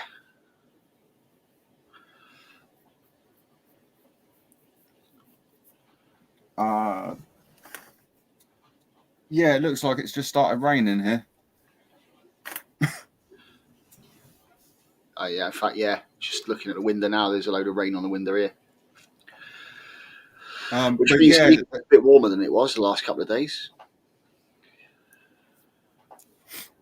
We've had some very, very cold nights and some very icy, frosty mornings. That we have. But yeah, there's as I say, there's no such thing as no risk when you put in obviously smaller ones in with the bigger ones. Yeah. But it can still work perfectly fine. There's no rule of thumb. I mean, as I say, I've put everything from literally 1 to 2 centimeter almost in there, all the way up to 6 or 7, and a little bit. And they've been from separate communals as well. Yeah, 3 separate communals. Okay. I mean, even when I put them all in there together, I was literally watching. Okay, it was the slightly bigger ones that I got from Jaden, but they sort of were sat there, and I could watch some of the bigger ones just literally wandering over them and just doing their thing. And yeah. And I mean, even with that, there's still quite a size comparison, really. Yeah. Stefan's just said, "What did everyone have for tea?" And then type that so much it comes up predicted text.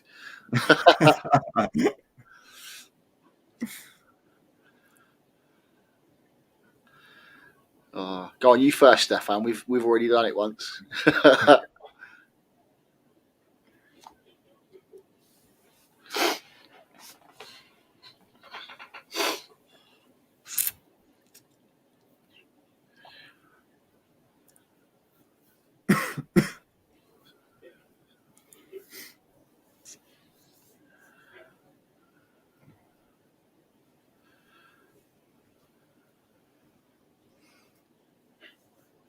But no, now that valve tank's all done, I don't really know kind of what my next project is.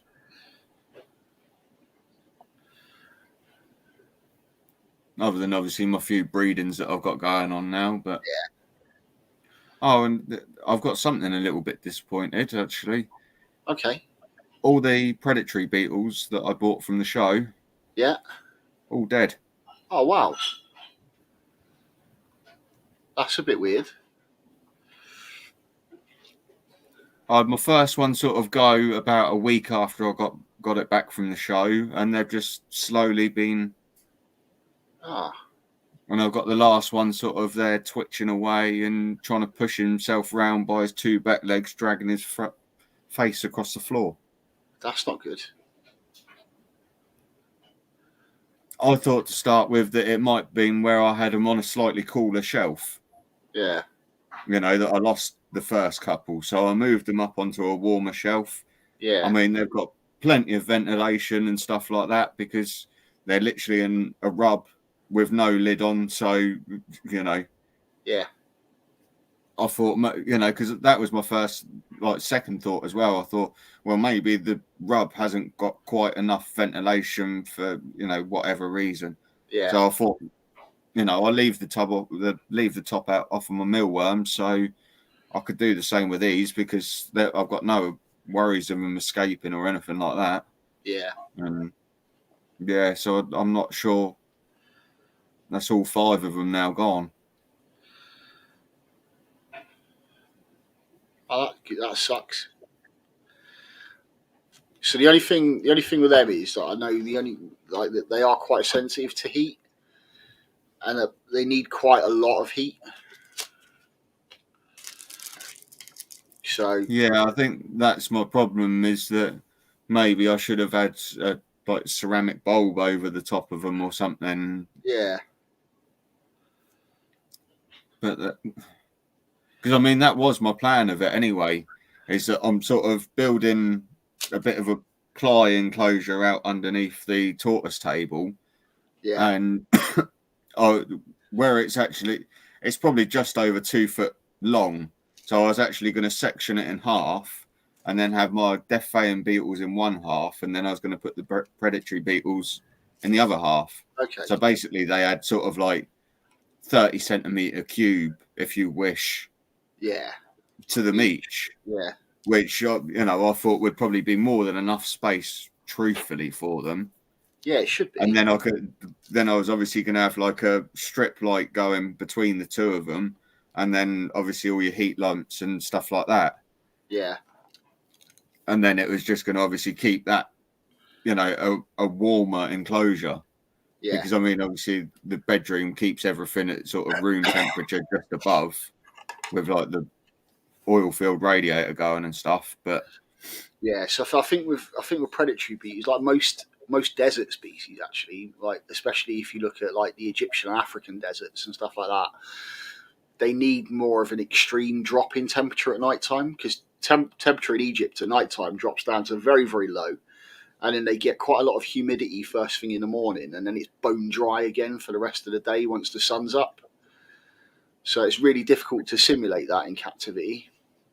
yeah,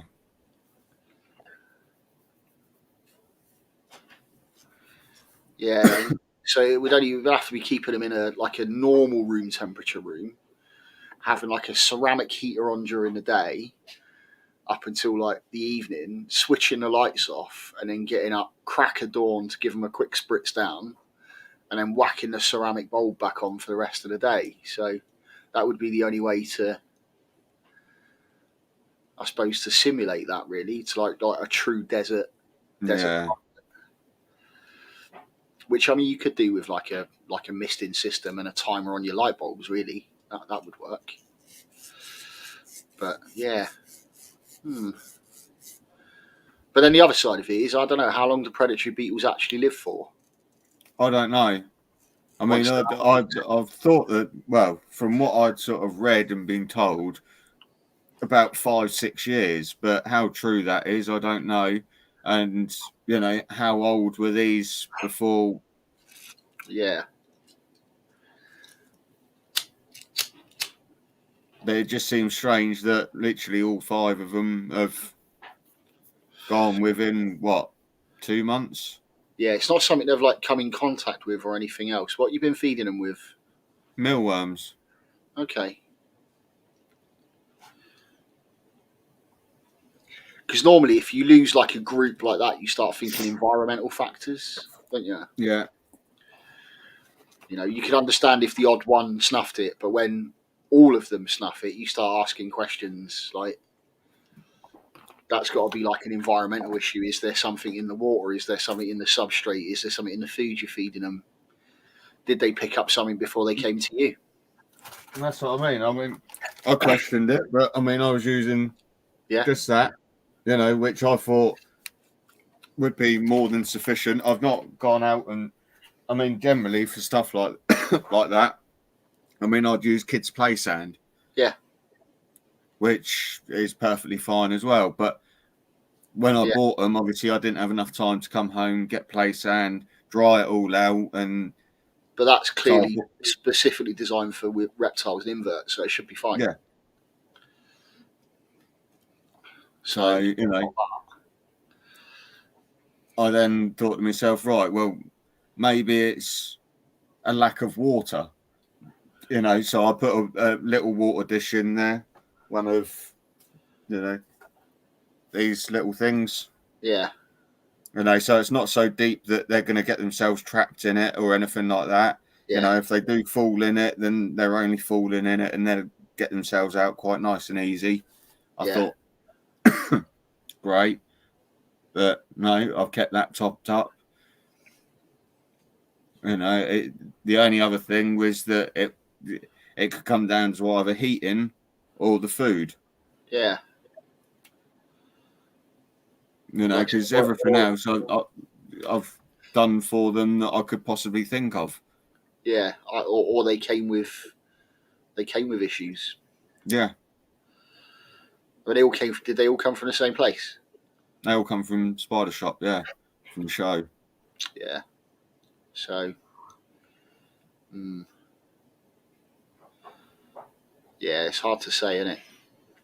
Yeah, That's a little bit gutting.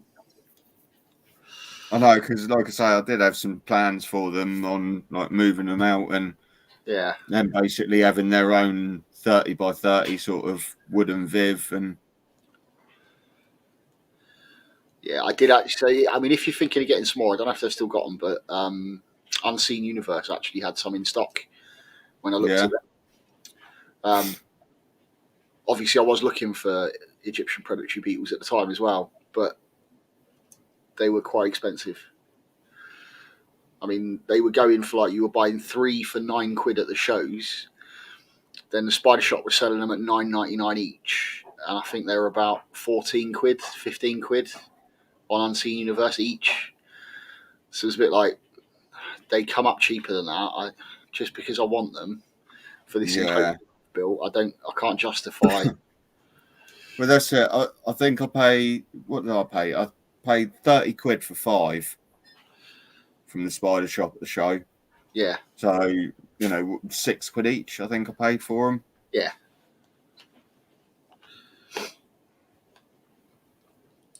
But it's still, you know, that you've paid out that 30 quid. And yeah. It is disappointing.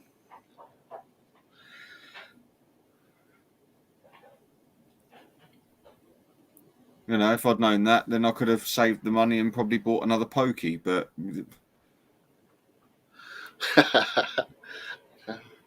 You got all the pokies you need now, though, haven't you? no, I'm still missing Fasciata, aren't I? Oh yes, that's true. We're just waiting for the last one, aren't we? Yeah.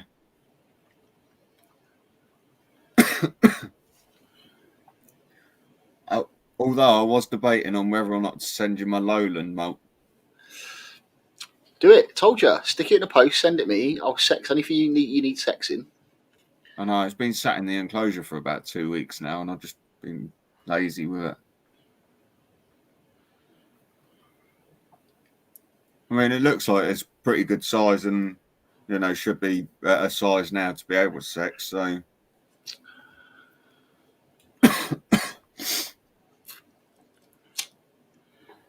but my one, I literally see like once, maybe every 2 to 3 months. Yeah. I can see the hole that it's, you know, created for itself and buried itself down, but can I actually see it in there?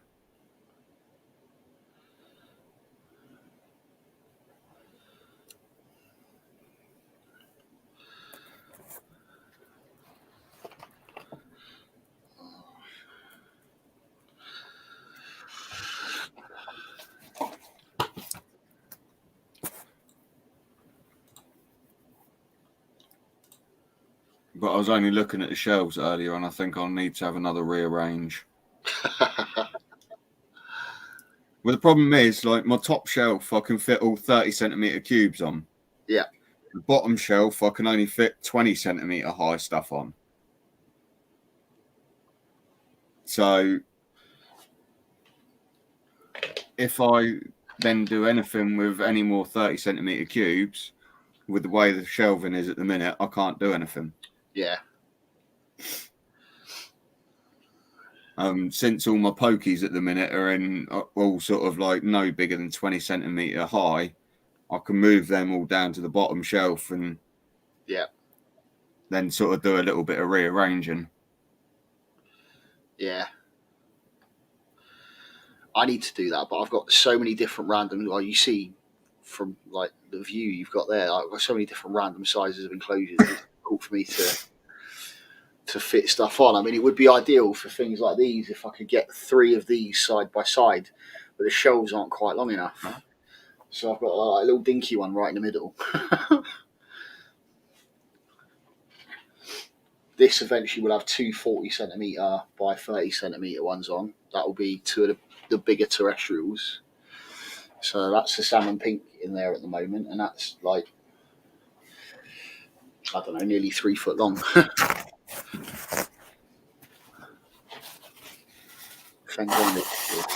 on, go and lay down.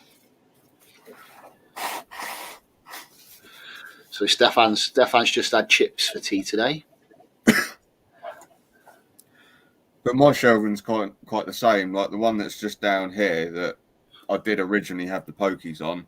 That one only houses 2 of the big Exoterras. Yeah. But it can do exactly the same as you. I can then house something smaller in the middle or on the end of it. Yeah. But then that's also because mine's only literally built to the size that I could fit in that space. Yeah. Otherwise, it probably would have been longer. Yeah. So I think where that chest of drawers is behind me at the moment, I think I've got another. It's at work. I need to pick it up, but it's another one of those IKEA 12-inch cube storage units that's 4x4. Yeah. So I think I'm going to get that to go there to put all of the Exoterras on. So if I can put all of the 12-inch cube Exoterras in that, it should free up some space for all of the other random sized enclosures.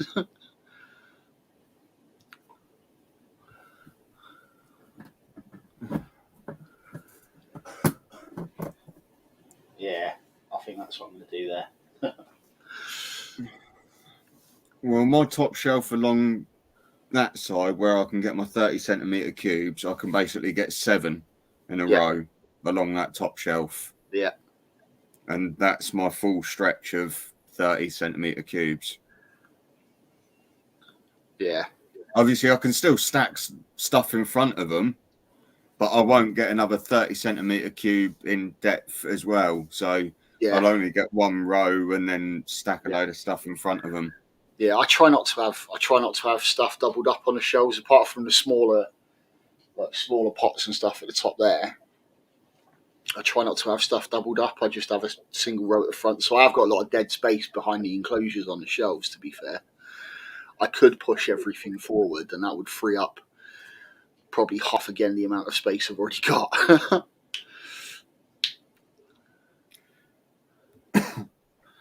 Yeah, where I'm in just this room with everything, I've got to sort of like push back. And I mean, like when I had the pokies down on this shelf behind me here, there was literally like 2 enclosures, 2 enclosures, 2 enclosures, you know, and that was like 2 of the 20cm, 2 of the 20cm, 2 of the 20cm, you know, and everywhere you look is literally enclosure, all the way through the shelf. It goes from front to the back, and I mean, I'm gonna end up having to do something similar to that anyway, especially if the collection's going to grow anymore,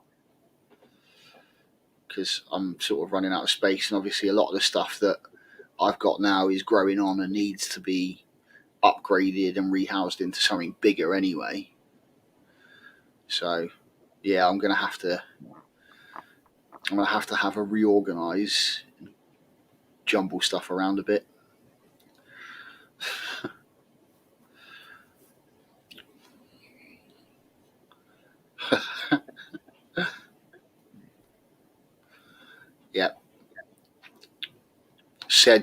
Said every tarantula keeper in the history of the hobby at some stage in their keeping journey. I need more shelves. I just need more space. I mean, 190 tarantulas in this little room, it don't work. All right, there is like 13 in this enclosure here out of that, but still like 180. 2 secs. Sorry, mate. Fenrir. Sarah.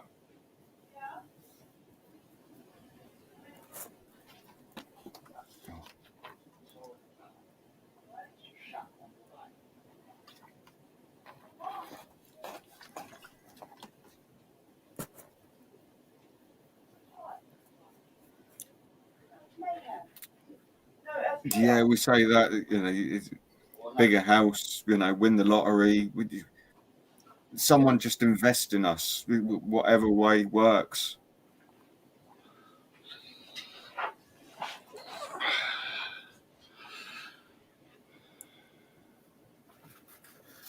That's the second time in 2 days because I cleaned up a lot yesterday.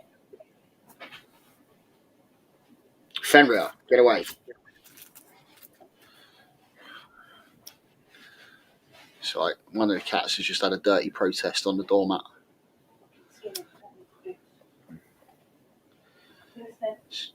I will turn you into a pair of boots. It's because he's not been allowed out. He's showing off. Horrible cat. I'm not fucking having that. Do you want a cat skin hat?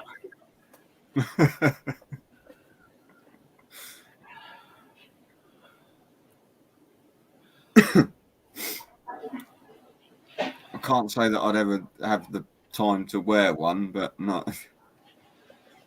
I don't know. It's getting cold. You cover your ears up quite nicely.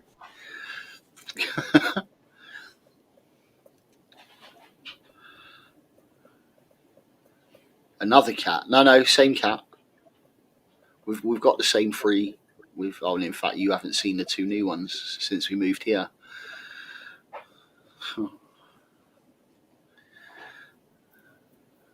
This is same 3 cats we've had for the past 2 years. Before that, we just had the one.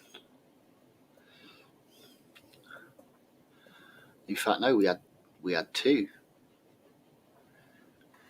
when you came and stayed.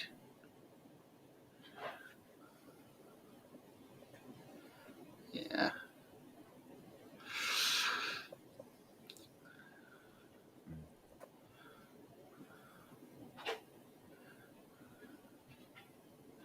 Oh, that's right. Ha ha ha. So that wasn't long after Alex was born.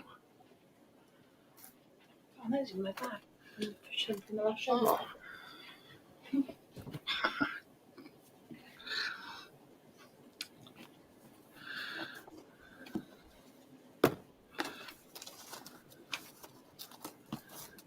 Wow. So yeah, that was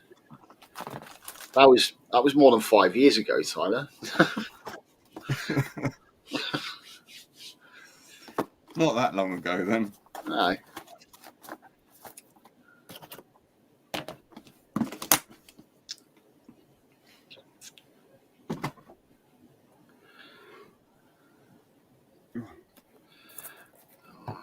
So you look like you're starting to feel the way I'm feeling. So I think we're probably gonna have to call it a night soon. Yeah. She said, I've got a kit I need to sort out for work tomorrow. And I've still got to try and find some sellotape. Yeah. The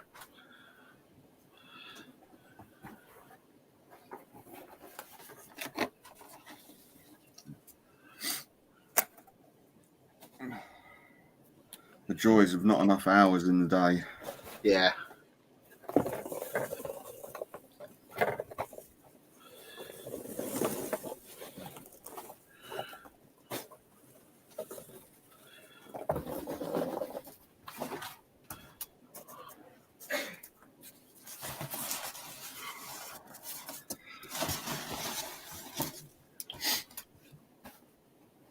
Oh, nowhere to put chips.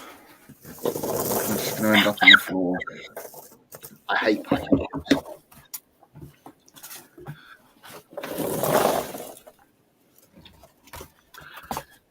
I hate packing chips almost as much as I hate glitter.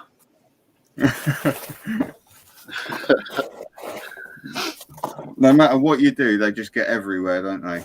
Yeah.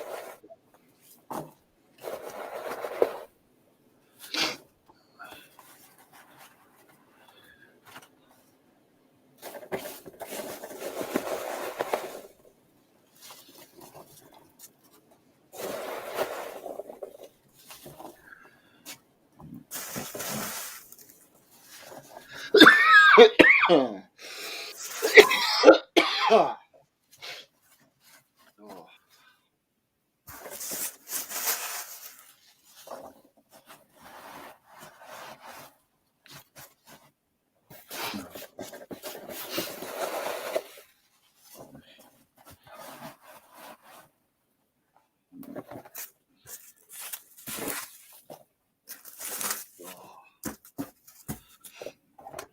And one box spider.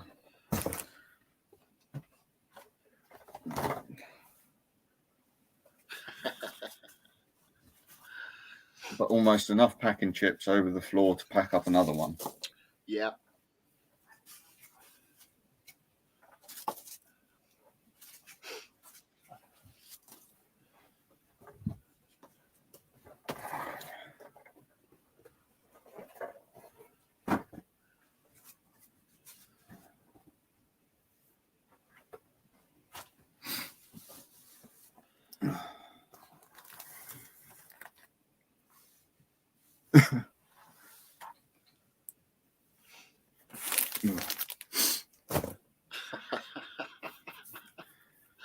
So I've done it now, haven't I?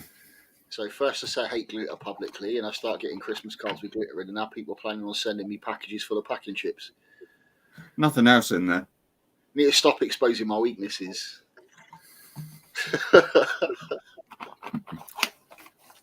Yeah, but packing chips isn't really a weakness of, that's just a weakness of everyone. Yeah.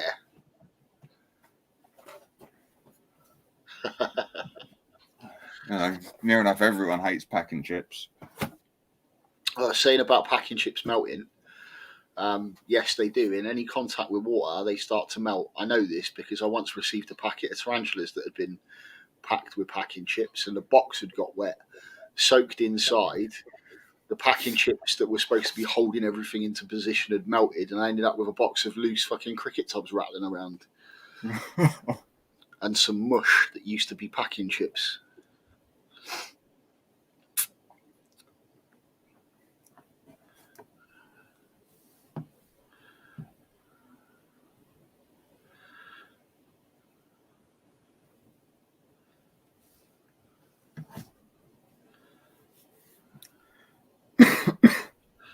Oh.